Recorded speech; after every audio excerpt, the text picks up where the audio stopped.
Wish you all a very prosperous and happy Pongal. Today I am going to make rice kheer.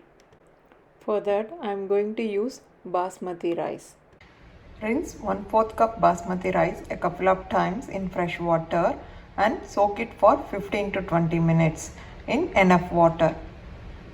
Meanwhile, when the rice is soaking, take half liter milk in saucepan and start boiling on low flame. In between, drain all the water from the soaked rice.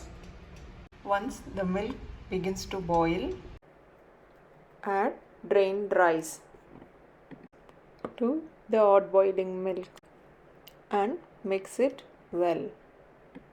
Keep on low flame and cook until the rice becomes soft. After some time, the rice is cooked well. Smash the rice well with a spoon or using smasher so that it will give nice and creamy texture.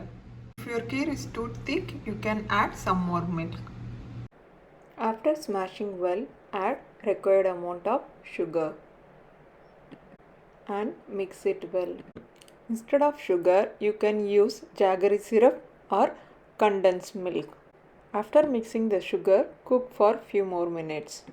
After few minutes, the sugar melted well. At last, add some chopped nuts and mix well and switch off the flame. The tasty and yummy rice kheer is ready. Thank you for watching my videos. Make sure you share with your friends and family. See you in the next video.